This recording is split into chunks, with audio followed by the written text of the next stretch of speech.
Good evening, everyone. My name is Deepa Rao. I'm the current president of NEOWIT. So let me share our vision and roadmap for NEOWIT. Can you see the screen? Not yet, Deepa. Yeah, it's coming up now. Yeah.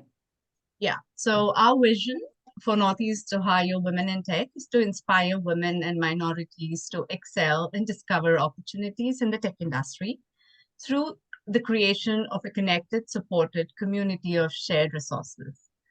So we are not solely a women's developer group. We are designers, project managers, product managers, QA, IT managers, and anyone involved in the success of today's technology companies.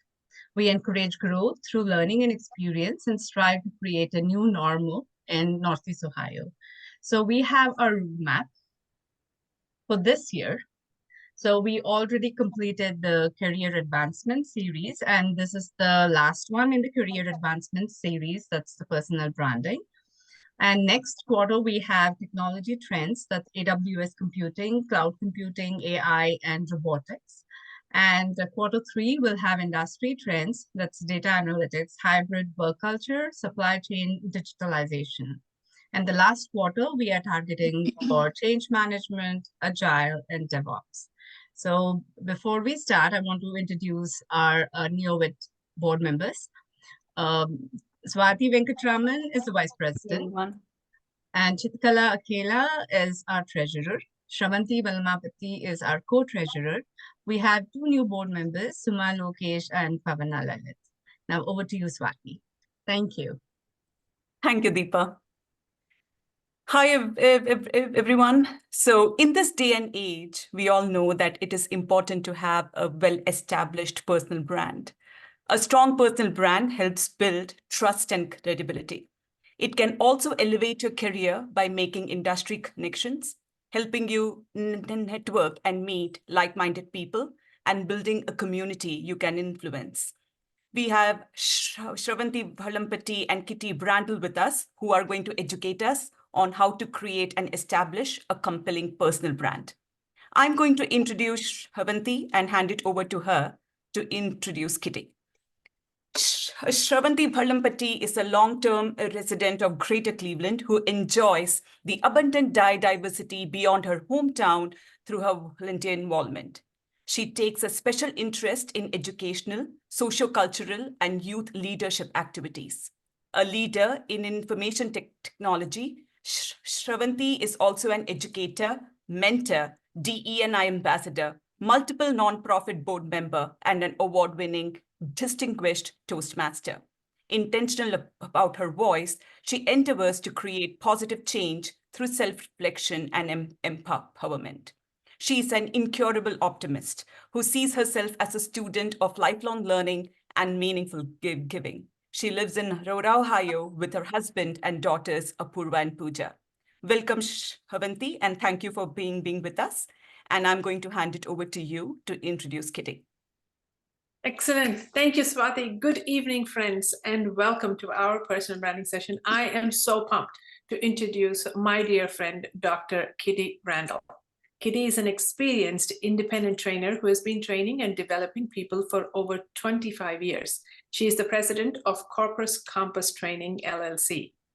Kitty specializes in emotional intelligence and leadership development. Corporate Campus, her endeavor, offers interactive training workshops in emotional intelligence, change leadership, diversity, conflict management, customer service, team synergy, and many other programs that bring harmony into the workplace and positively impact your and my bottom line.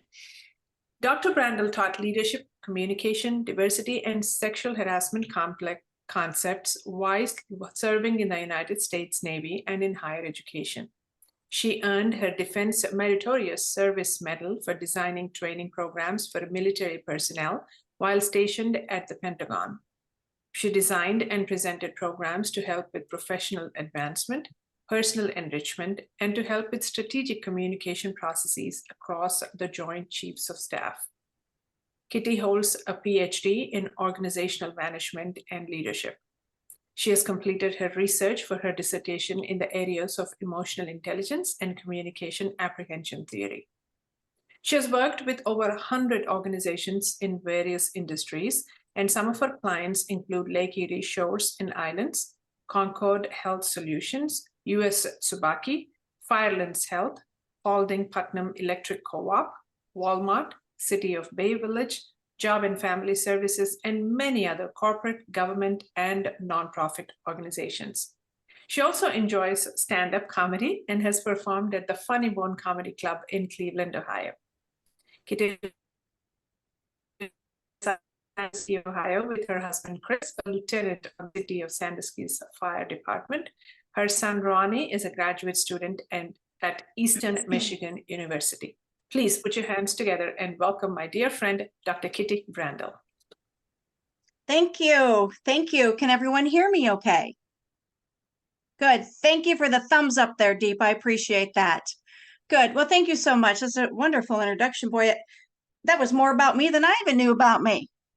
Okay, so the very first thing that I want to ask everybody here tonight is, why are you here? Okay, I think Kathy's already answered that for us, but you could be doing anything tonight.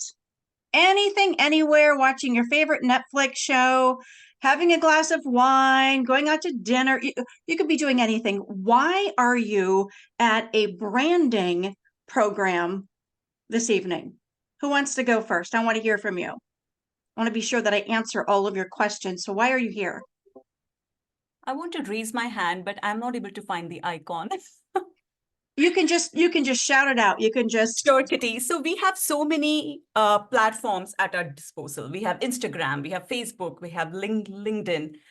How can we create I want to understand what are the implications and how do we post and create a brand for ourselves, a consistent brand for ourselves across the various platforms, right? Because when, even from a career standpoint, when you are invited for an interview, the interviewer is most likely looking you up on LinkedIn, on Facebook, on Instagram.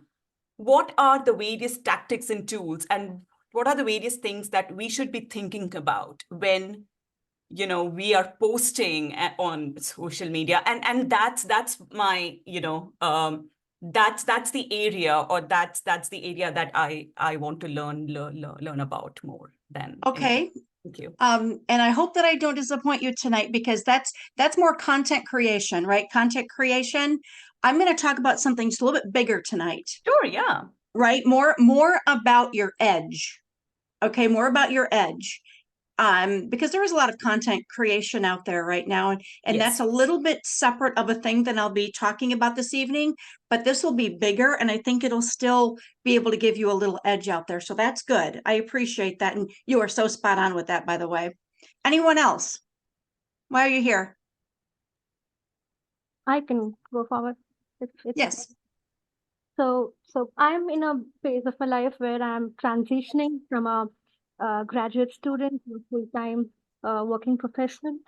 And this is the time where I want to introduce myself to all the people in my company. And,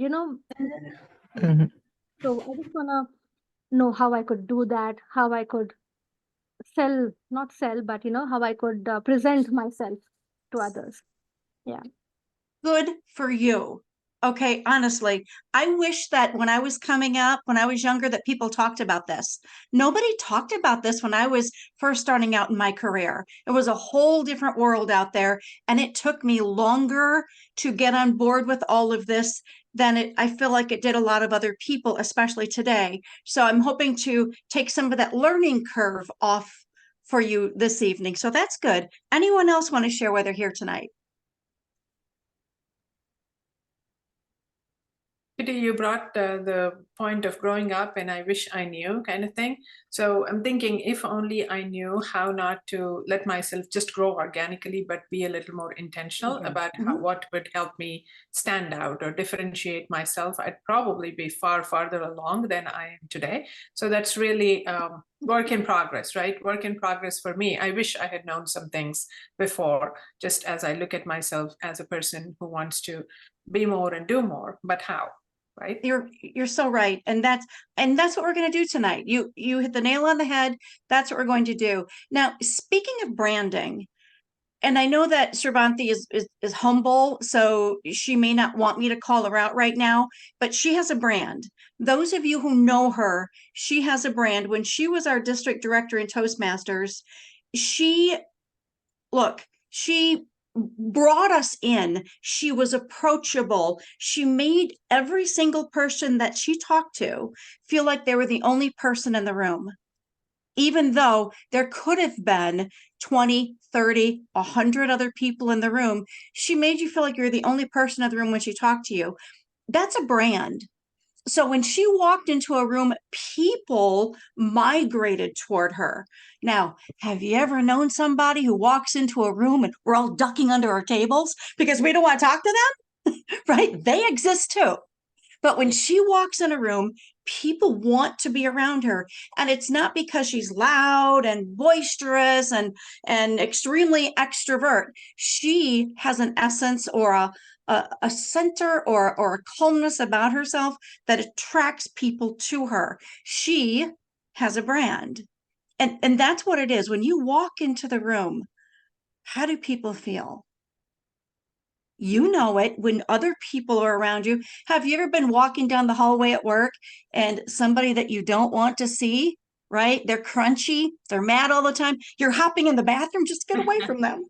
Okay. So she has a brand now, and that's really what it is. I think that when we talk about branding, people make it more complicated than what it is. It really isn't quite that complicated, but here's what it is. It's simple, but it isn't easy. It's simple, but it isn't easy. Does that make sense to you guys? Yes. Like, it's very simple. What I'm going to talk about tonight is simple, but pulling the lever on it isn't so easy to do, right? So when I talk about these things, just so you know, I don't talk about things in the sense of your personal life, even though there's spillover. Okay, I work in the business environment, in the workplace. I don't do any like personal. I'm not a life coach, nothing like that. Everything for me is evidence-based. It is gathered through research. And I did something for this workshop. Sravanthi is pushing me, nudging me out of my comfort zone tonight because I don't talk about branding. I guess I just do it. I don't ever think about my brand until someone says, well, Kitty, what is your brand? And when she talked with me about that, she made me stop and think. I'm too busy to think about what my brand is. What I do know is that the companies that I do leadership development for, I'm on there. I've been with them for like 5-10 years. And I have repeat business every single year, and I'm always booked out a year in advance. Sure. Yeah. So I guess I must have a brand. I don't ever think about it. So here's what I did when she contacted me and when Deepa contacted me about this. I thought, well, who better to ask than the people I work for? And I travel all over the place, every industry you can imagine. I just took on a group of nuns. Did you know nuns have conflict? Yeah, nuns. They have conflict. So I had to go in and do some conflict management with a group of nuns. They even used some language that I wasn't accustomed to. So I went out and I asked a bunch of people what my brand is to them. Let me read you some of the things they wrote on this survey I gave them. I'm just giving you this context because you can do this too. Couldn't you?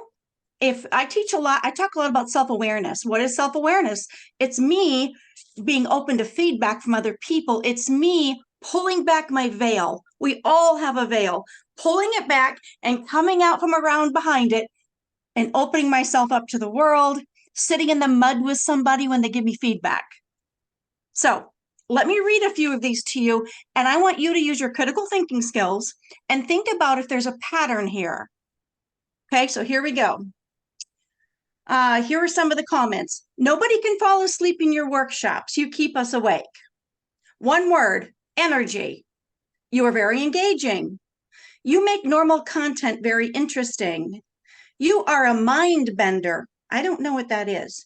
You are a mind bender because you make me really think about myself. When you tell me something is important, I really listen because I believe you.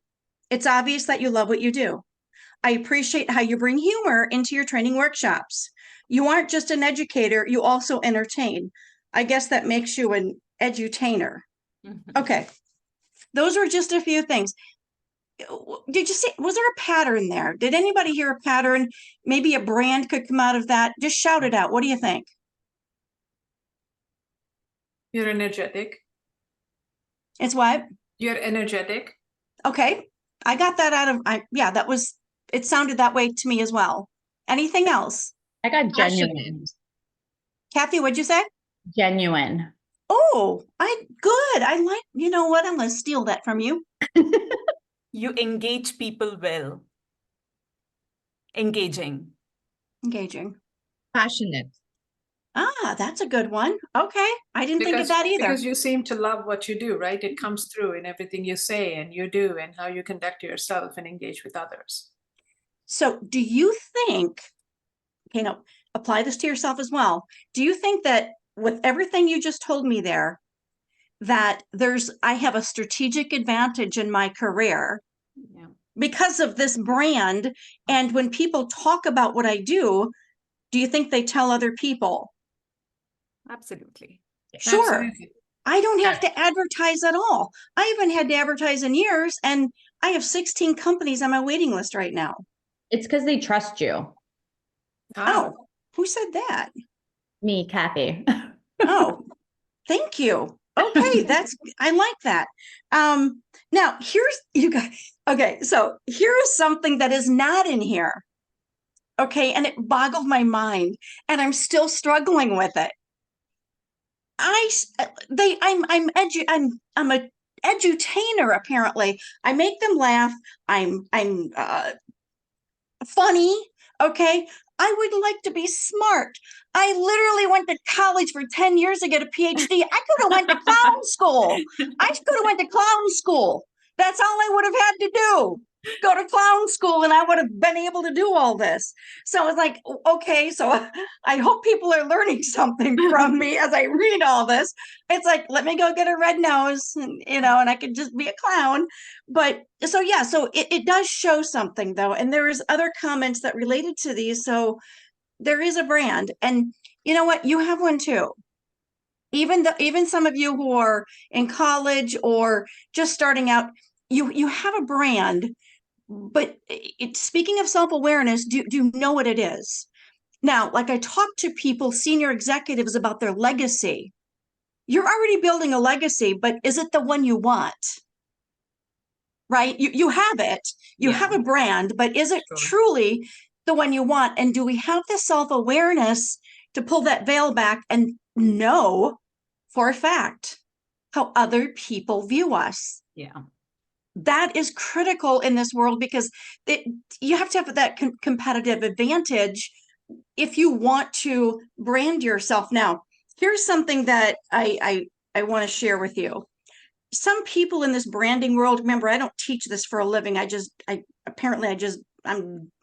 my own brand. So I'm not a professional teacher in branding. So I'm only sharing with you how I've built my brand and what I talk with other people about, maybe in leadership development, if you want to be a high performance team member or a high performance manager. I don't like this term that I'm hearing. To me, it's sort of emotionally sterile, and that's the term value proposition. And that's what they say branding is, value proposition.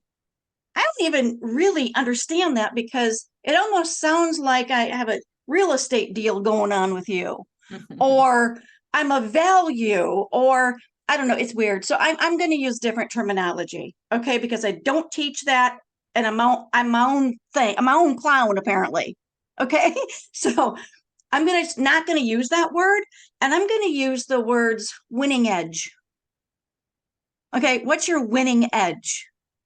And, you know, if you don't know it, or if you're just carving it out now and molding and shaping it, sit down with people and then triangulate the data. Sit down with somebody that you don't know very well, who kind of knows you, somebody who knows you really well, and then maybe a professional, and then look for patterns in that data to see if any patterns emerge about your brand. And what I want to do tonight is give you three things, three ways that I have found from working with thousands of people in the workplace, everywhere, everyone from elected officials all the way through working with kids in camps, leadership camps, and building their leaderful capacity. Okay, so it's going to be all the way from the state house that I've worked with, mayors that I've worked with, all the way down to 9-year-olds. Okay, and I'm going to share all this with you, what has emerged in the past 20 some years and what people are looking for, okay, in the workplace. Now, I hope you guys appreciate this because I think you will, because you're cerebral people, right? You're tech people, okay? A lot of cerebral people in the room here right now. I don't do motivational speaking, okay? So that's not what this is. I'm bringing the real deal to you. So when I work with software engineers and I work with mechanical engineers and I work with people in cybersecurity, they tend to really like the real deal. I'm not going to come in here and tell you to have the attitude, if you believe it, you can achieve it. Yeah, no. No, we're not going to do nonsense tonight. Okay, this is the real deal. Because I really want to share with you what has worked and what has worked even for my private clients. So here we go. I want to share. Well, first of all, before I do that, I want to know from those of you, maybe those of you who didn't answer before, didn't have a chance to say anything, and you want to speak up. Why is building this brand? And I talked about Sravanthi and her brand, my brand. Now that you really know what it is, it's how people feel when they see you. It's your brand identity. Why is it even important? Who cares? Why is this important right now in society, especially? What do you think?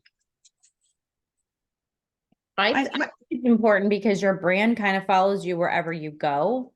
And it's something that is yours and nobody can take away from you. So if you go on to a new role, or if you move companies, or whatever life throws at you, it's really part of your identity, and it's something that just continues to go with you. Mm-hmm. Good or bad, right, Kathy? That's right. Yeah. Yeah. Anyone else want to chime in on why is this important?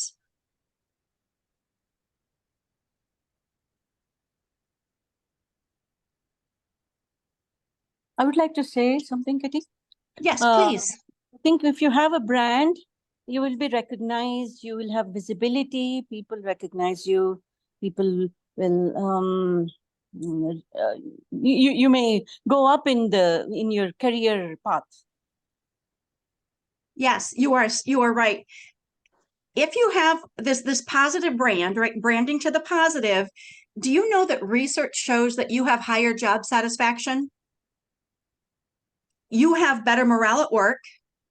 You are more worthy of people's trustworthy, if you have that positive brand, because branding means that you have consistency. You've done something consistent in your life. You can't have a brand if you haven't had that consistency. Okay. It also can earn you research. Empirical evidence has shown us that people with positive brands earn more in their careers. Okay, people want to surround themselves with people who have positive brands. The same thing with organizations. You might have some favorite positive brands. You might like Apple and you're a dedicated Apple person. You might enjoy Instagram, or you might enjoy driving a certain type of car because of its safety features. Whatever it is, you buy into brands, and we're no different as human beings.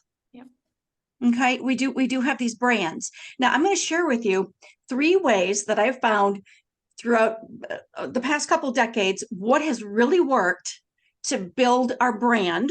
Okay, then I'm going to show you 3 ways that can brand us to the negative.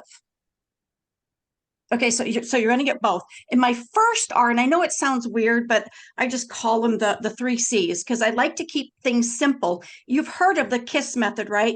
Keep it simple, superstar. You heard of that, so I like to keep it simple. So the first one, and get ready to write this down. Okay, the first of the 3 C's right here. Competency conquest. What do I mean by competency conquest? See, I'm not using any PowerPoints, okay? I'm not doing any of that. I'm going to use this. Okay, I like it. Competency conquest. What does that mean? It means be good at what you do and never, ever stop learning. Whatever skill, I want to hear some skills. Ladies, what are you into? Deepa, what do you do? Where do you work? I'm a software consultant. Okay, software consultant. Who else do we have here? Kathy? Well, right now I'm looking for a new opportunity, but I have strong analytical skills. Okay, good. Who else? Just tell me, just shout them out. What do you do for a living? Programming. I'm a product manager. Okay. I'm system reliability engineer working for banking, PNC Bank. Okay. Well, we really have smart people in here tonight, don't we? My goodness. I lead a large group of people who protect all the data for my company. Okay. Okay. Wow. Everything that we just heard that all of you say, those are, we call that task orientation in organizational behavior, or it's your skill. Okay. When I talk about competency conquest, I mean, you have to get out there and conquer this skill. People can say all the time, well, gee, I come into work early, or I have really great customer service skills. Okay, all that's wonderful, but other people have that too. Yeah.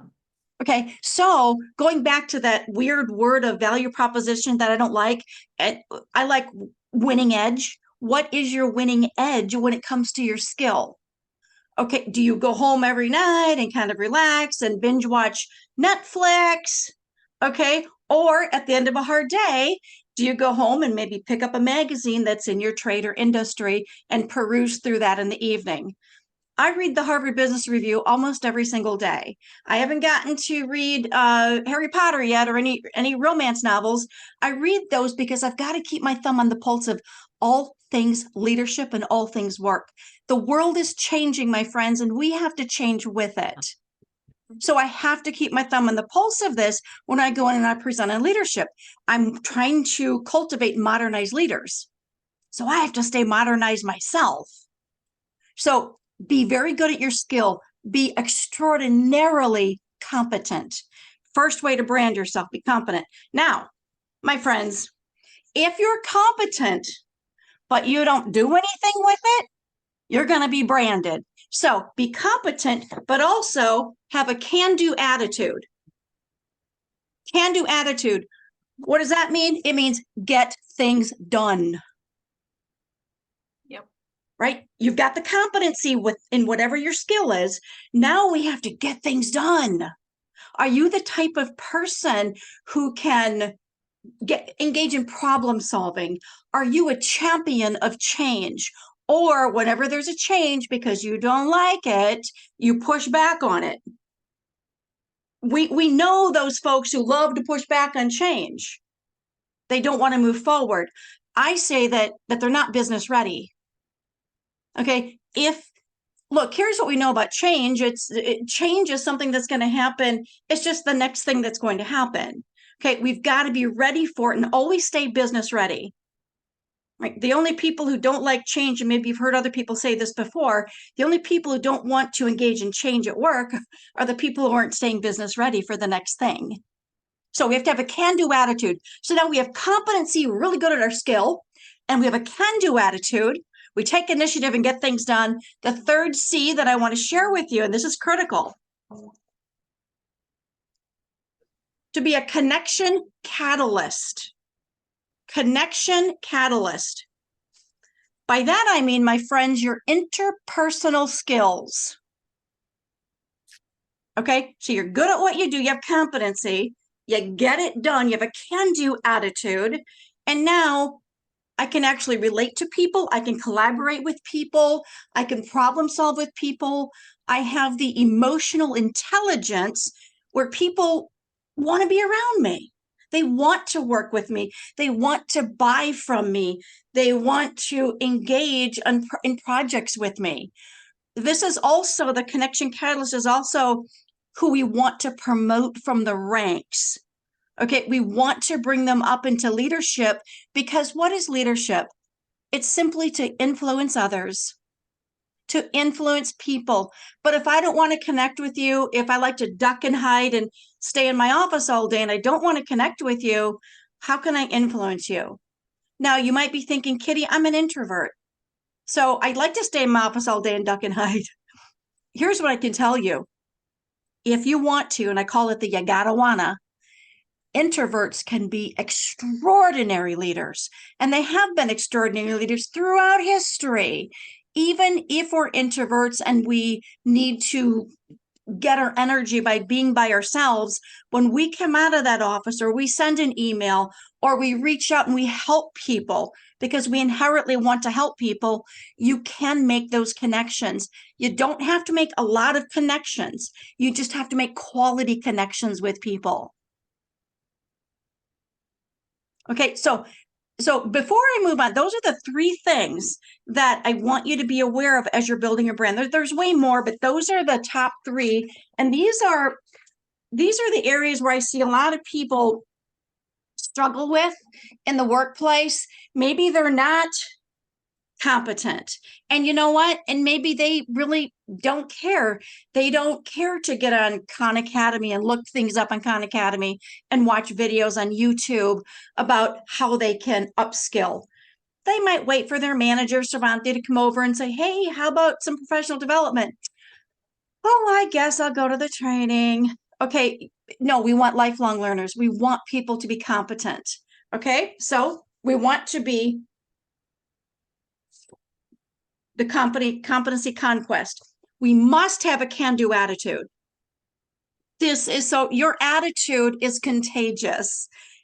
And we've heard that forever, but we know this is true. Neuroscientists talk about mirror neurons and about how our neurons they are a contagion to other people. I talk about people being crunchy. That's sort of my tagline in my business. Crunchy means grumpy, cranky, ornery. You know, have you ever met a Captain Crunch? Anybody ever met a Captain Crunch? Or they're the crunchiest person you know? It's contagious. And do you know that you can brand yourself if you're crunchy all the time? Okay, so we can't bring that person up through the ranks. We just can't, because they're too contagious. All right, so the can-do attitude, critical. And the thing is it's your personal power. It's your choice. Okay, you'll never be judged on what you're thinking, ever, ever, ever. Can't be judged on what you're thinking. We're only going to be judged on what we do and our attitude. Okay, and lastly, connection catalyst. Be that person who connects people. Be that person who stops and connects with people. And it doesn't have to be 30 minutes at the water cooler. It can be just a couple of minutes, but high quality connections. It doesn't have to be high quantity. So before I get into ways that you can brand yourselves to the negative and get people to duck and hide from you, do you have any questions on anything that I've said so far? Or any comments on anything that I've said so far? I'd love to hear from you. I think you touched on it, but Sundari had a question here. Could an introvert have a brand too? I think you touched on it. Could you emphasize? Sure. Oh, Please. absolutely. Now, here's what I'll tell you. Interestingly enough, when I work with companies who are more tech-driven, and I do personality assessments, there are a lot of introverts in tech companies, okay? And I will tell you this about introverts. They are the most misunderstood personality out of all of the modalities. Out of thinkers and feelers, sensors and intuitives, judgers and perceivers, extroverts and introverts are the most misunderstood. So you have to be careful. And what I mean by they're misunderstood, people will label them as shy. They'll label them as they're not, oh, well, Sravanthi's not engaged in the meeting. She's just sitting back and she's not engaging. Or if Deepa and I go out to lunch and we say, hey, Sravanthi, come along. Melissa, come along to lunch with us. And Melissa says, no, I think I'll just stay in my office. And I'm going to eat lunch by myself. We might make an assumption about her because she's not coming to lunch with us. It's very misunderstood. So introverts tend to have to work a little harder on their brand every once in a while because they're so misunderstood. Okay, but of course you can brand yourself. What introverts can do is show their systematic side because they plow through in their mind lots of information before they say anything. Okay, so when they speak, what we really need introverts to do when they speak and have something to say, first of all, I tell everyone, listen to them because they've thought about it. Us extroverts, we didn't think about it. Okay, when they speak, I need them to be assertive. I need them to use their assertiveness skills. Another workshop that I teach is assertiveness. And I tell introverts, make sure that you project your voice and brand yourself as somebody who went through that information, you plowed through it. But when you speak as an introvert, just make sure you're assertive and watch devaluing language like, well, I just wanted to say ... No, take out the just. I wanted to say. Yeah. Okay, so just make sure that if you're an introvert, which is just fine, there's a calming sense to that. There's a good essence to that. And you're still highly competent. But when you speak and when you're present, really be present. You might have to show your peacock feathers just a little bit more every once in a while, even if it's a little bit uncomfortable, because you like to think a lot and not say a lot. But when you do talk, just make sure you're doing it with authority, especially if you're in management, and make sure that you don't use like maybe some of the devaluing language. Introverts can be extraordinary good leaders. I have several of them on my roster, and there's a presence about them. And they tend to lead walking side by side. They're not showmen. And they're branded as not showmen. And even research tells us that introverted leaders create the psychological safety even more than our extrovert leaders create psychological safety. So there are some great ways for introverts to really do that. But because research tells us it's very misunderstood, you might have to make sure that people understand you and you put yourself out there a little bit when you think you need to. That's a good question. Thank you, Wow. Kitty. Swati has her hand up. Thank you. Yeah. So, Kitty, quick question. How Yes. important is communication in personal branding? And how can you use good communication to your advantage? Okay, so communication is one of those words that I call an umbrella word, right? It's big umbrella. So underneath that umbrella of this communication, what area are you talking about here? Because there's so much under communication. Yeah, so you are competent, you get the work done. But I know people who are not able to convey or, who are not able to show the work that they do. And that's where they lack. So I just want to understand your stand about how do you doing versus showing, and how does that impact your brand? Sure.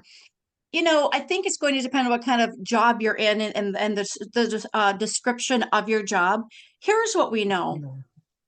Not everybody, there are a lot of great accountants out there, but they can't teach accounting.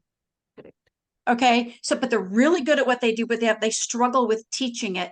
So if you're in a company or in an organization, your brand might be the fact that you are the best CFO on the planet. You're an extraordinary CFO, but now you need to train the payroll person in how to do their job. Here's the thing. You might have to ask for some support. We can't take people and take a square peg and fit them into a round hole, because there are people out there who can teach well, but maybe they can't actually take on clients and do accounting. Okay. I always tell people, look, you've got to learn, be competent in what you do. If you don't know how to teach and you don't know how to train, surround yourself with other people who do, because not everybody is going to learn how to do that. Now, when it comes to communication, on the other, besides just training, I will tell you, we can all burn down our own reputation and our own credibility in the matter of one sentence. Yeah. One So sentence true. can burn it down.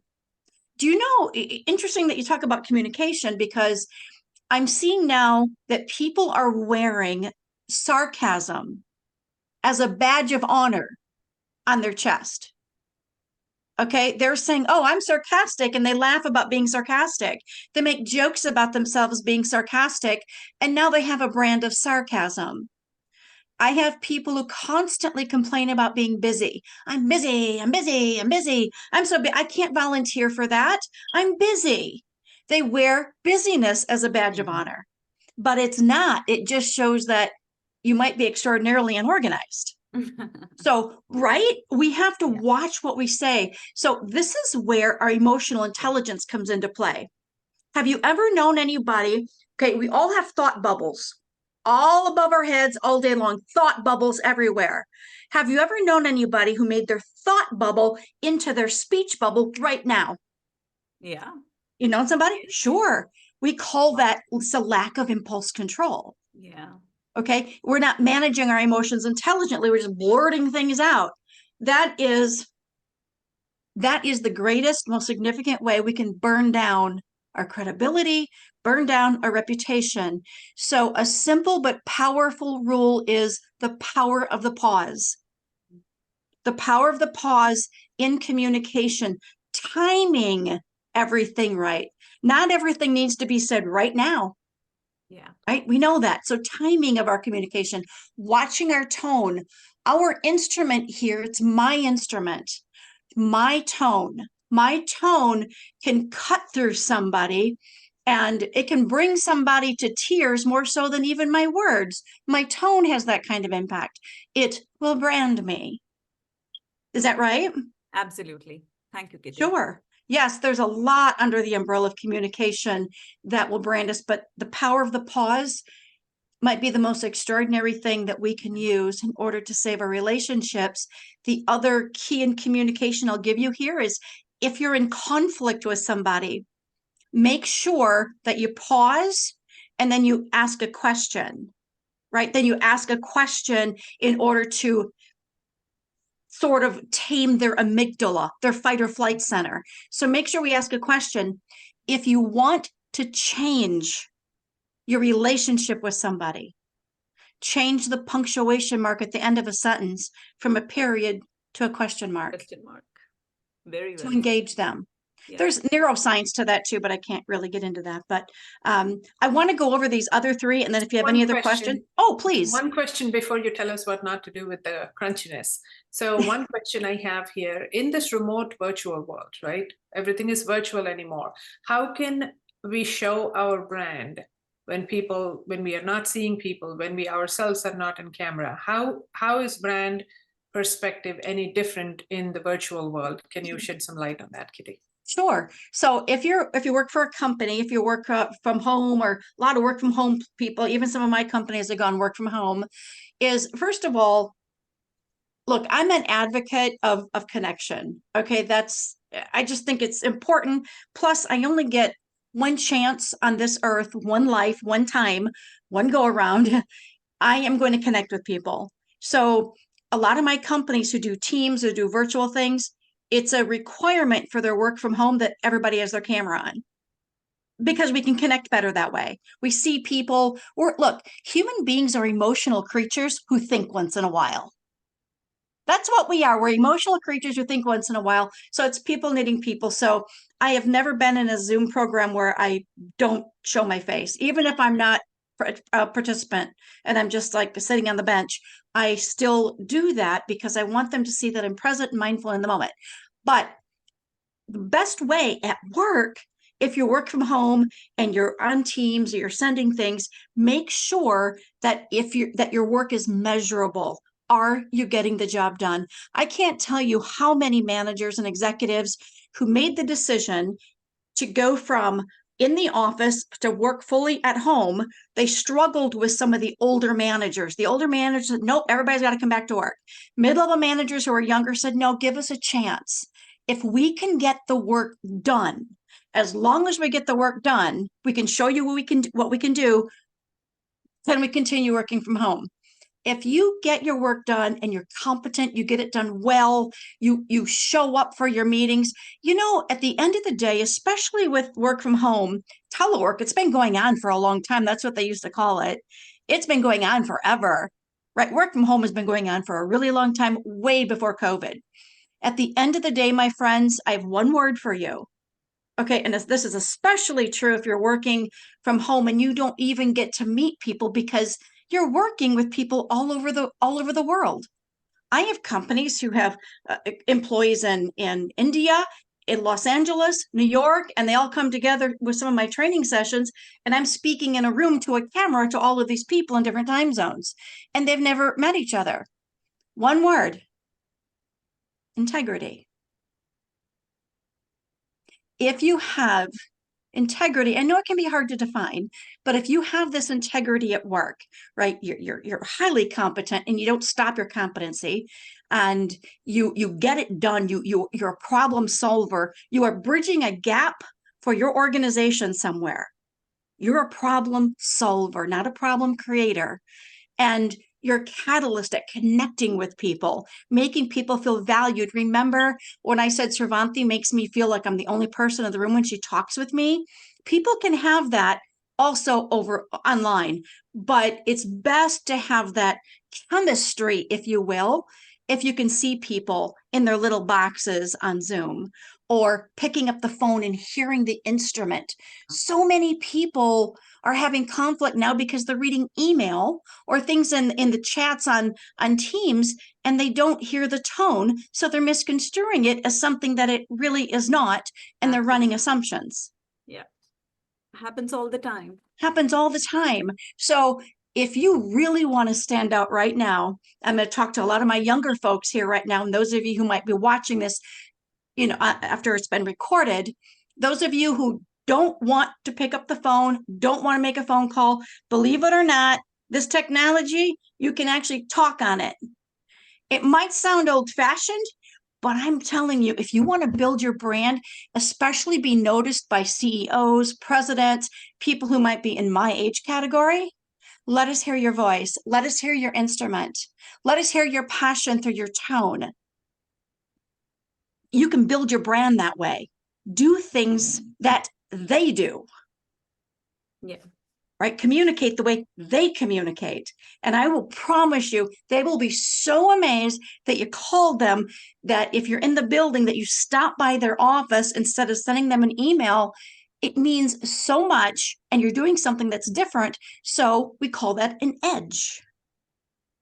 And it doesn't take a whole lot. And I hate to say it, but from what I'm seeing, even with customer service right now, I do a lot of customer service training. It doesn't even take much to be extraordinary at customer service anymore, because customer service is horrible. Restaurants, hotels, retail, we don't have good customer service much anymore. It doesn't take much to get recognized now for being, you just have to be good now. Imagine if you used your personal power and you were great. But yes, online you can do that. Just make sure that your work is measurable and that you are reaching out and you're being that connection catalyst and watching everything that you do and making sure that there's a gap in your organization and you are there to solve that gap for them, right? Not thinking, just really thinking beyond the scope. Here's what I tell people: don't do your job, do the job that needs to be done. You want to build your brand, do that. Interesting. Okay, 3 things. If you want to brand yourself to the negative, after all of the working, like I said, with thousands of people and all the research I've done, go ahead and be a gossip monger. Build your brand, be a gossip monger. Be that person who loves to gossip, and they've always got the scoop and they've always got the good juicy stuff too. Okay, people are going to gossip. I'm talking about the people who gossip all the time, and it's very, very harsh. People are going to gossip because why? People do people things. People do people things, and gossip is a way of me connecting with you. It's a way of me maybe starting a relationship with you, hot wiring a connection with you. Yeah. Okay, people are going to gossip. I mean the gossip monger. You will brand yourself to the negative. Here's my favorite. Wait till you see what I did here. Wine. The wine connoisseur, right? The wine connoisseur. You can guess what that is. These are people who wine, wine, wine, wine, wine. Look, here's what, now I'm talking about the chronic complainers. Oh, if you know one, you know one. Okay, so these are the people who are going to push back on everything, and they complain about things they have no control over. Okay, people who complain about things they have no control over, we call them, that's a whiner. That's a scientific term. But look, complain about things that you do have control over, and that's okay. Right? Tell your supervisors and managers need to know if your technology isn't working. If your computer isn't working, file a complaint with the IT folks. If there's a leaking roof in your office, file a complaint. Get somebody in there. If you go to a hotel and you're paying $400 here at Kalahari down the street, $400 a night, and your room isn't clean, when you show up, yeah, that's fine. That's something you have control over. Okay, but if you constantly, you're a wine connoisseur and you complain about the weather, about change, you complain about things the election, okay, you complain about the Browns losing every time, you have no control over it. You will brand yourself, I promise you. Don't be a wine connoisseur. Oh, you're going to love this one. You ready? This is my third one. Do not brand yourself like this, and I'm going to explain it. Fainting goat. You ever see those fainting goats on TikTok? YouTube, anything? You ever see them? They're goats, okay? And because it's hereditary. Whenever they get scared or they're frightened, their muscles contract and they fall over. Look them up. You got to look up. They're the cutest things, but they're fainting goats. By fainting goat, now that you know what I just told you about the fainting goats, these are people who have not built resiliency. I call them my resilience rookies. They've not built resiliency. They're easily offended and they're hypersensitive. Now, we're all sensitive to something. I can promise you that. But people in my field right now are noticing that there's so much hypersensitivity that managers and supervisors are struggling to give people any feedback. Just the other day, I had someone who was coming in late to work, and the manager, who I've been coaching now for about 10 years, been working with their company for about 10 years. She's wonderful, brand new, straight out of college, young lady was working for her. She was coming into work late. Now, this is the second time or third time. Here was her reason for coming into work late to the manager. She said that the Starbucks line wasn't moving fast enough. So she wasn't getting into work on time. So the manager said, well, I really need you to get into work. We clock in, so I don't want you to be late, so you have to get into work. She told the manager that she didn't feel safe with her and she's going to HR. Look, if we don't build resiliency, if we can't bounce back, if we're not open to sitting in the mud and dealing with difficult feedback or dealing with really challenging clients, we are going to brand ourselves. Seriously. We're going to brand ourselves as being fragile and brittle, and people will stay away from us. We can't move up the ranks. We can't make any extra money. We're not going to be looked to solve problems because we are too soft-minded. We have to build our grit. That has been my passion this year, working with the teams. Everything they want me to talk to them about and train them about, I am sprinkling how to build grit and how to build resiliency and mental toughness into the programs. We've got to talk more about this. Kids need to learn more about emotional social intelligence in schools so that they understand how to handle discomfort. Because if they can't handle discomfort, you will inherit them as an employee, and they're not going to take your feedback. They're going to push back. They're going to quit because they don't have the grit to hold on. You will be branded if you don't build your resiliency and your grit. And those are the three things, the fainting goat with building with our resiliency, being the resiliency rookie, the wine connoisseur, and the gossip monger. So with all of that, do you have any questions? Was this helpful at all? And this isn't just my opinion. This came from many, many years of experience and working with people and gathering all this intel from other humans. So what do you think? Is there any merit to this through your lenses? Absolutely. Yeah, it was Absolutely, very Kitty. good. This was great. Yeah, it was a great session actually. So you hit a lot of the pieces, something like I'd like to hear about more. And so the winning edge and quality connection, something like I'm really impressed in more the phrases. You hit a lot of the corners there, like it takes a lot of things to get into our mind and focus on really well. So I like the session moving. It is really helpful, definitely. Oh, So I like good. those corners, definitely. That's what I want to let you know. Okay, well, I'm so happy it was helpful. Thank you so much. And That's my favorite too, the wine connoisseur. oh, I love that, don't you? I can't stop. Yeah. So Bala said that. Yeah. The fainting goat and the gossip monger. So the So if any of you have any other questions or anything, second and the third.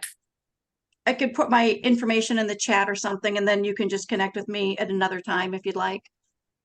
I'm more than happy to do that. Absolutely. Absolutely. Because I don't want to, I know Sravanthi's got some things happening too, so I will wind this down so that Sravanthi can get on with her. I can't wait to hear what she has to say. So I'll put my information in there. If you have any other questions or comments, please reach out and contact me. Thank you all so much. If I could have all of us unmute, come on camera, whatever it is that you want to do, show Kitty some love. This was fantastic. Thank you, Kitty. Thank you It so is a hard much. act to follow. This was eye-opening and it You were was great. awesome. Kitty. Thank you so much. Thank all of you so much. I appreciate being here. Excellent, excellent. What can I say? Like I said, it is a hard act to follow. What else am I going to say that Kitty already hasn't said? So let's start with an example. Has anyone ordered anything or bought anything from anywhere in the last 1 week? Yeah? Something showed up at the door, you ordered something, you're saying, I'm going to buy that. How many of you did that because of an advertisement you saw on TV or because a friend or someone you trusted told you about it? Sure. Advertisement or friend? Customer reviews. So I look at customer reviews. So that's branding too, right? Human, right? Yeah, the absolutely. human element of it. That's what we're talking about it today. Yeah. The human element of it. Guess what? 92% of the people, this is proven research, 92% of the people will reach out for a brand or a product or a connection over an advertisement because they trust the human element. That's what brand is. I bought So a if yoga. I said Kitty and we brought Kitty in because someone trusted me, right? People trust Kitty. People trust Deepa. People trust Kathy. That's why 92 out of 100 people will take our word for it if we build a brand that can be trusted. So it's not just for a show or an event or to write a letter or to, put in a good name, good, recommendation for us for a job. Not just that, it is so much beyond it. So let's get back to the basics. So hang with me here. Does anyone need a break? 1 minute, 2 minutes, all good, energized? Kitty does not get us tired. She's an edutainer, right? That's why it's hard to follow Kitty. But I will make sure that we all get back to the basics of something that we can do with this learning that we've just had for 1 full hour. Can you believe? All right, let's get back to the basics. Brand. Think about the word brand and say, is it a noun or is it a verb? It's an adjective. It's an adjective. All right. So it's not a noun? It is a noun. Yeah, it's a noun, it's a verb, it's an adjective. Think about that. It can be used in... It's all three. Yeah. Right? Yeah. So when you think of it as a noun, by the way, my love of language will always come through. So I start with what I know best to do is showcase my love of language. So here you go. When you think about it as a noun, you're thinking about it as an identity, as an image, right? This is me. Look at me, right? You're a product. You're looking at yourself or something else or someone else as a brand. That is a noun. When you're thinking about it as a verb, what are you saying? You're marking it. You're assigning don't it. brand me. You're labeling it. You see? Yes. You're Yeah. doing something with it. So Yeah. think about a brand Sure. as a verb. Brand has material action built within it, that Sure. word itself. So I want you to think about that. You're particularly identifying something. You're saying, I mark this with a gossip. She is a gossip monger. That's a label you're giving her. There is implicit action in there, right? She is a wine connoisseur. She is an initiator. She's an ideator. She is a leader. She's an empath. She is one I want to be on her team. I want to I'm be listening to there. that and I'm doing this. Now, You what do you see? want to do? Someone's Talk. audio is on. Let's see who that is.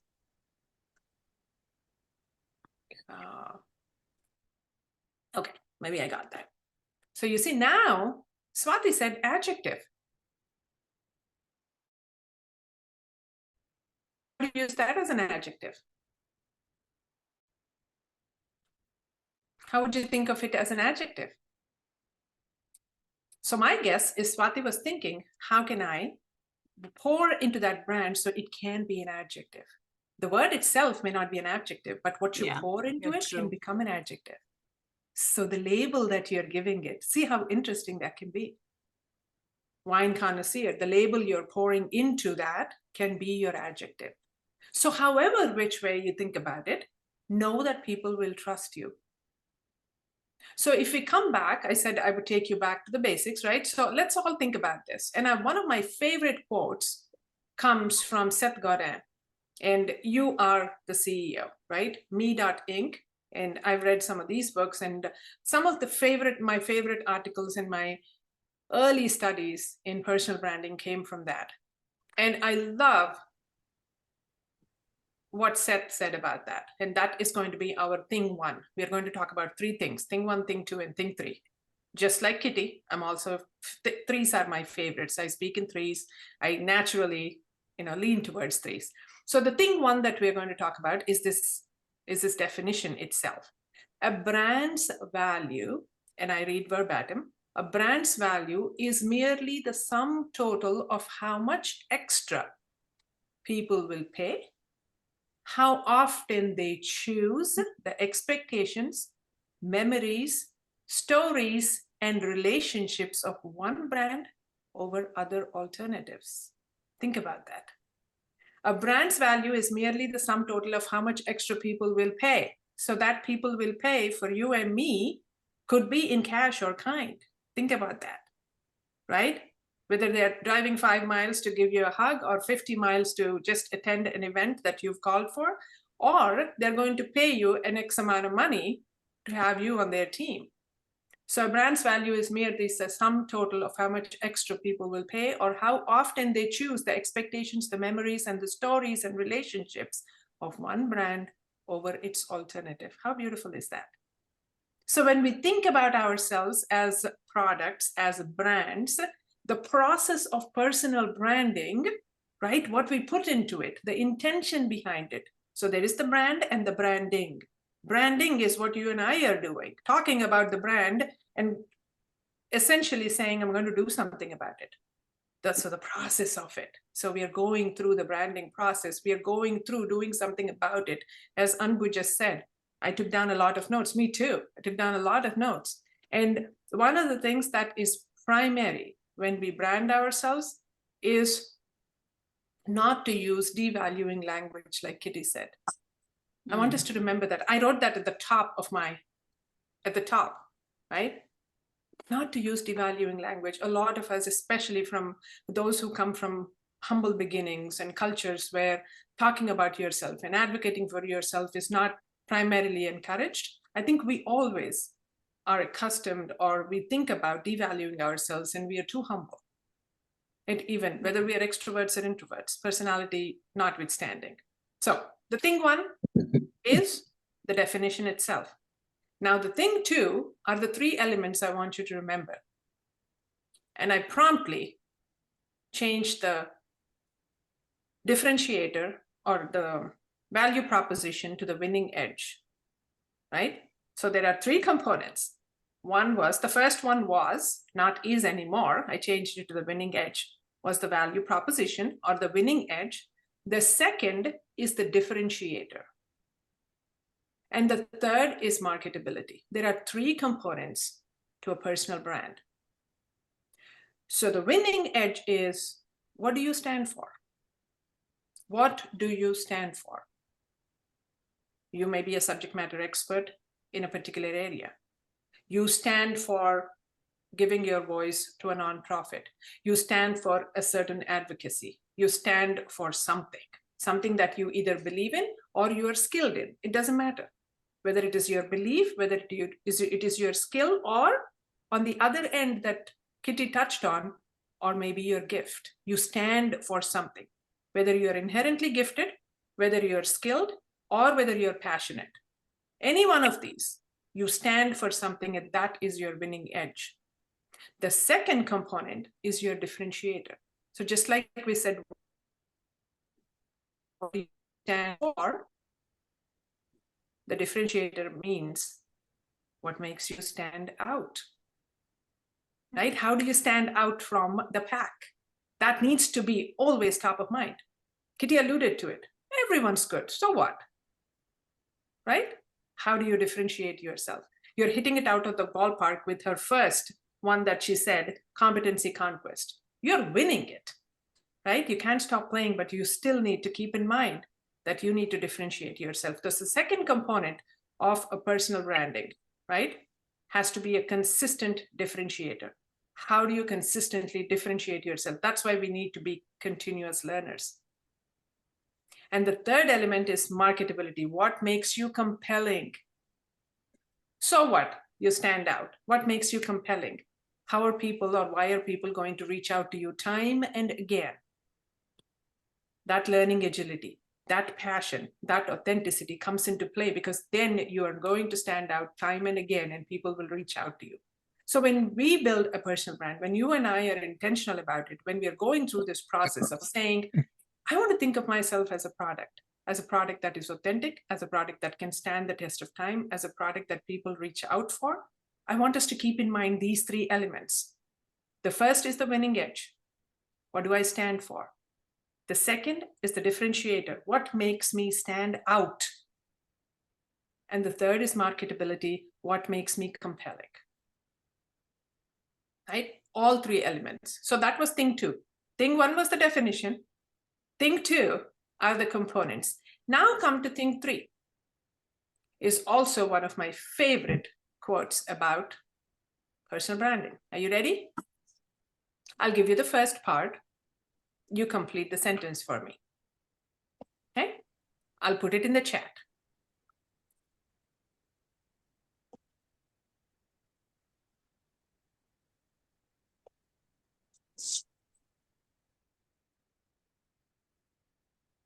It's reflection time. I want you to complete that sentence. Put it in the chat so we can all brainwrite and learn from it. If you don't control your brand,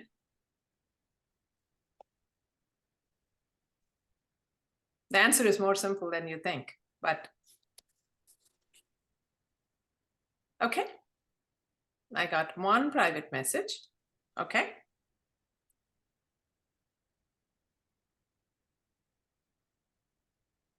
See how each of us think differently about brands. Okay. So Kathy wrote to me, Deepa wrote to me, Kitty said it will be controlled for you. Okay, I will keep reading all of my responses. Okay. If you don't control a brand, read it as a complete sentence, right? If you don't control your brand will control you. If you don't control your brand, you don't stand a chance. If you don't control your brand, it will be controlled for you. If you don't control your brand, you don't have it. If you don't control your brand, you lose your identity. If you don't control your brand, you stay invisible.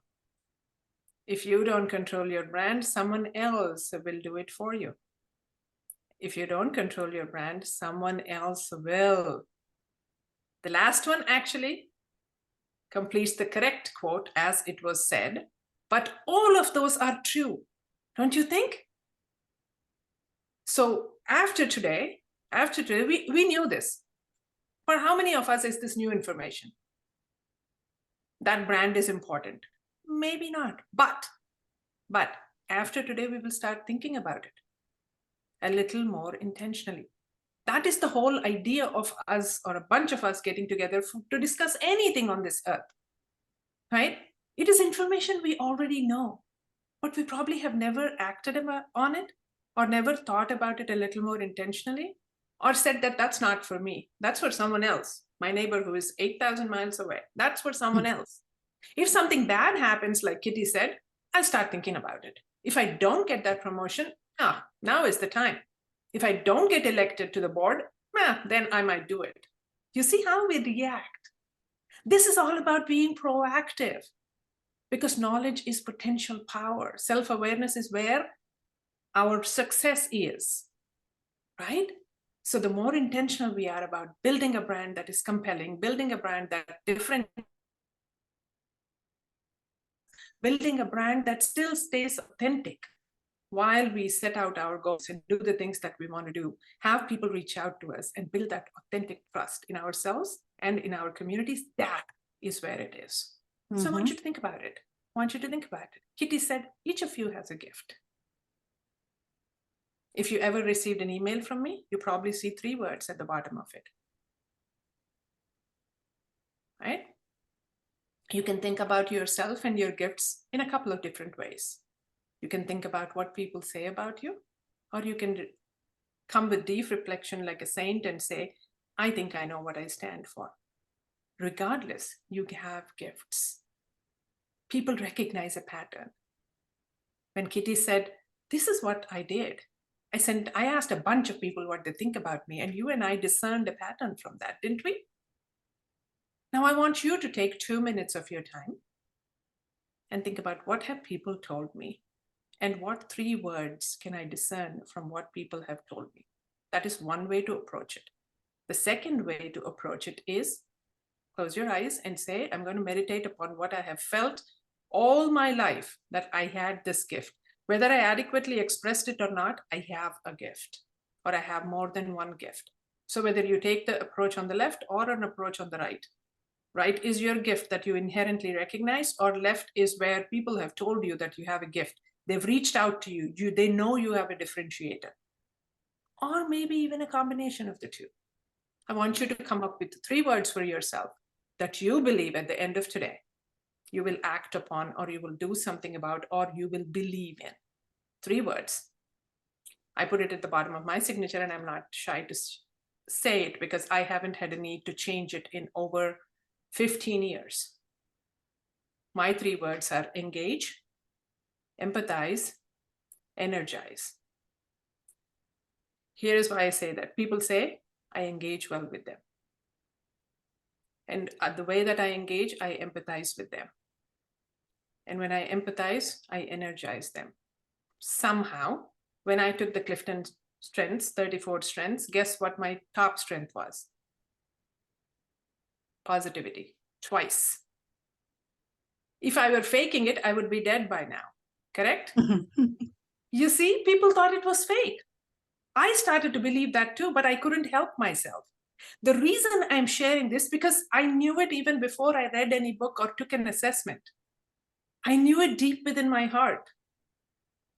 And I know you know it too about yourself. But a lot of times we are conditioned to not think about it often enough. Now, those 2 out of 100 or 2 out of 2,000 who are hitting it out of the ballpark with their gifts, that's not us. Not all of us think about it that way. I want us to think about it that way. If Kitty and I have energized you to pay personal attention to this aspect of your life, then we should do something about it. So let's take 2 minutes on the clock. Whichever approach you take, I don't care. Come up with 3 words. If you're okay to share it in the safe and brave space, that's great. If not, have it on your handy dandy notepad, preferably a sticky note that you can stick to your computer and look at it every day, make another copy, put it in the bathroom, on your fridge, wherever. I want you to remind yourself that you have these gifts. I want you to think about them actively. 2 minutes on the clock. I'll put that myself.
I see some direct messages coming to me. That's fantastic.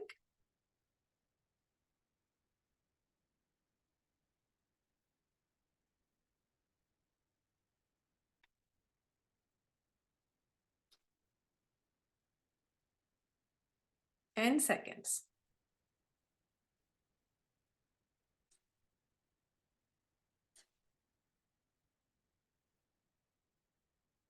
And we have some amazing professionals I'll draw your attention to towards the end of our time together, and you can reach out to them with their permission. Kitty is one of them. I know there is at least a couple more of our friends in the audience today. With their permission, if they allow, I'm going to share who that is, and you are welcome to reach out to them for more advice on personal branding. There you go. I got a thumbs up, so I will share. That's 2 minutes. All right. How did that feel? Have you done it before? Have you ever done it before? You've thought about it. I know you've thought about it. I think people think I'm this. I think people have told me I'm that. But you see, there is power in sitting down and quiet reflection and saying, I think this is it. Now that might change tomorrow. It's okay. That might be different another day. That's okay. But the fact that we are sitting down to put a point A in the continuum is important. We put the first dot on this line, right? It's okay that it moves. It's okay that it changes color. It's okay that it changes size. It's okay. But putting that first dot on that continuum was important today. For those of us who may not have done it before. For those of us who have, we continually have to go back, and in the PDCA format, right? Plan, do, check, act. We have to continuously iterate through it and say, am I still energizing people? Am I still empathizing? And by putting that out, do you realize that? Do you putting that out? You're doing 2 things. One is sending yourself an affirmation. How powerful is that? And number 2, when you publicly acknowledge that, something even more powerful is happening. Tell me if you've already thought about it this way. You're saying, call me out if I am ever not that person. It takes a lot of courage to put it out there. Think about it. So before you say, I am kind, think twice. Before you say, I'm empathetic, think 10 times. Because by putting it out there, you're giving people wholesale permission to call you out when you're not that person. That is where you feel the obligation to live your brand, to truly live your brand. And that's when it comes, it's a visceral leaning into your brand anymore, right? You don't have a choice anymore. because you're now leaning into a brand that you have said, I stand for this. You're putting it out there. Now, not all of us have to be bold. Not all of us can believe. Some of us may still be thinking that I have some evolution to do, and that is perfectly all right, which is great. But the fact that we are thinking about it is a win for all of us. Right? Like all of those statements I completed for all of us, right? Your words, not mine. Those were powerful for all of us. Excellent. I have a lot of responses. Thank you for those of you, if you felt connected with yourself, if you felt connected with the topic and realized that it was important, I think that's all I wanted to do. Now, I mentioned Me Inc., right? Me Inc., I mentioned that. There are plenty of articles, and they have about 13 or 14. I just pulled this up from my notes. They have 14 ways, 14 steps to creating a successful personal brand. It is available on the internet, something that I followed many years ago. I pulled it out of my notes today. The first of which says, determine your winning edge. Of course, it reads differently, but I'm not going to say that. Determine your winning edge.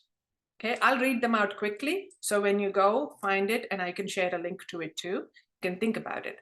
The first one, according to Me Inc., is determine your, what is it again? Winning edge. Value proposition. Edge. Find out, it's value proposition because I'm quoting, I have to be right. Step 2, that's the first. Step 2 is find out how others see you, just what Kitty said, right? You have to find out how others perceive you. You and I may believe we are, pretty fantastic in some areas, but others may not see that. Then the onus falls upon us, not necessarily to change ourselves, but to make sure that we are paying attention, because if we want them to reach out to us, if we want the visibility that we are seeking, or the authenticity that we are looking to develop, I think that's important for us to be aware. Now, you may not want to, do a 360 on anything. It's okay. But to not be aware and to still think that your brand is somehow of less value is not helpful. It's not productive. That's why that self-awareness is important. That other awareness is also important, right? Step 3 is to identify your goals. Where do you want to go? Where would you want to be in 6 months, in 1 year? How do you want your brand to develop? Then maybe you can start making those right investments in the brand. Now, step 4 is identifying your target audience. You might want to present yourself differently to different audiences. That's important, right? Kitty and I are presenting differently here. Deepa is amazing in her own areas because this is not her area of expertise. She may not be presenting, but when called upon in another area, she may be presenting, but even that she has to differentiate between how she presents to those who are learning from her, to senior leadership, to her community partners. She will present the same topic differently.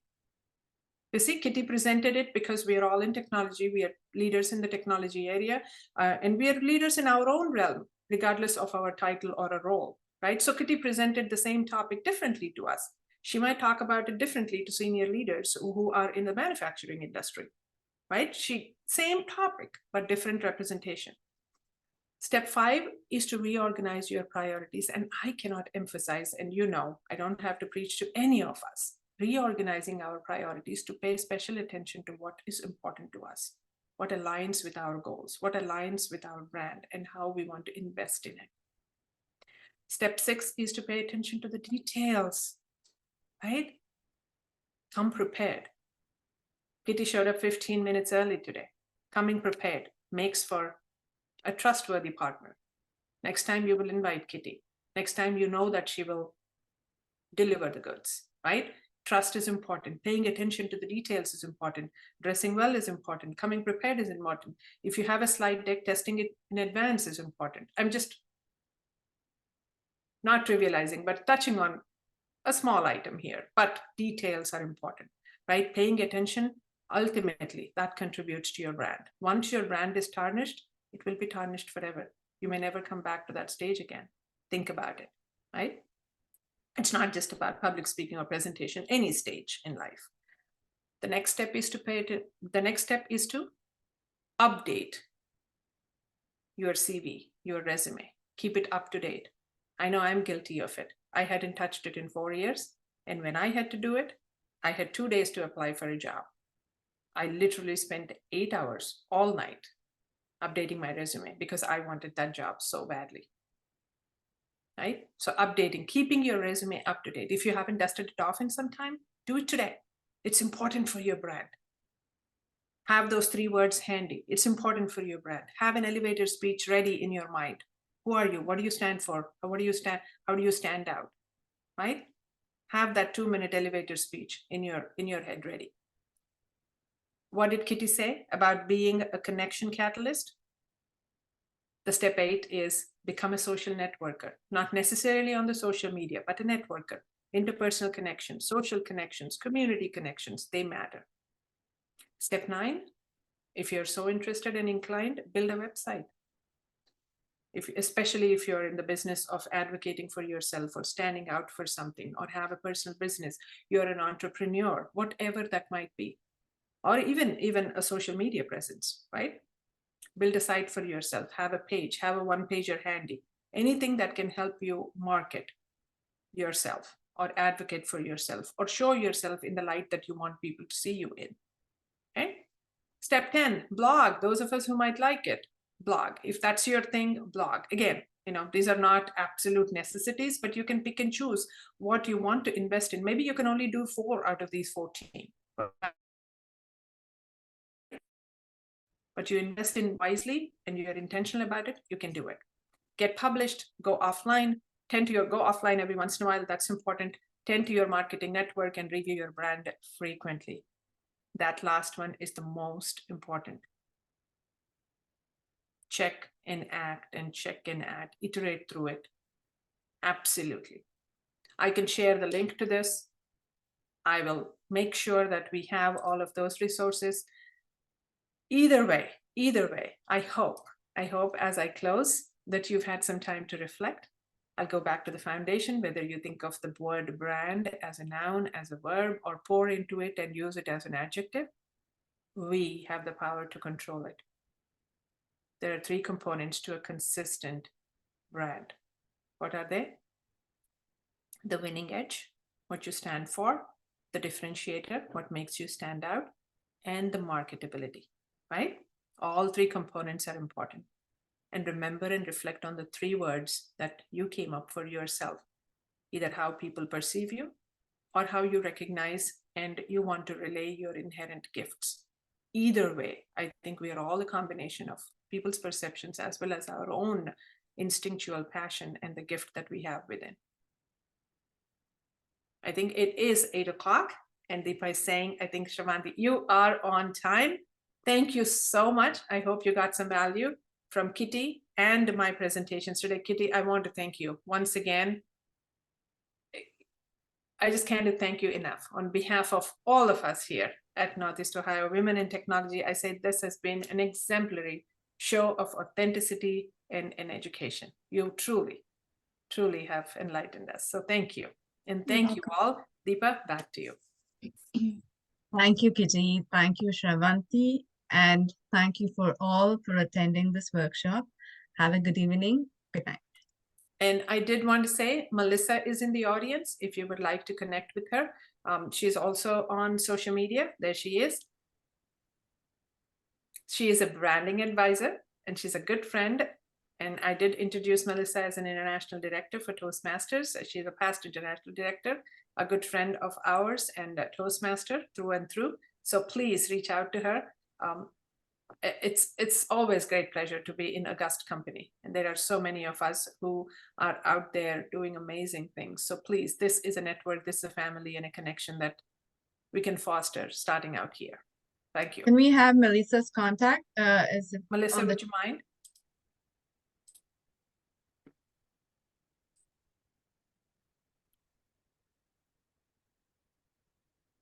And then we had Kitty's up there as well. I'm going to give me 1 more second. If you're still with me, I'm going to copy and paste Kitty's once again. There you go.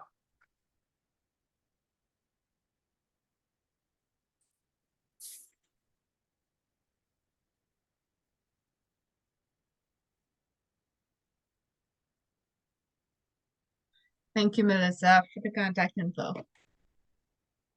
Thank you, Kitty. Thank You're you, welcome. Kitty. Great job today, Kitty. Kitty did a great job. Sravanthi, great job. Thanks. Thank you very Thank you, much. Have a Melissa. good night, everybody. Thank you. Take Good care, night. everyone. Thank you. Good night. Bye. Bye-bye.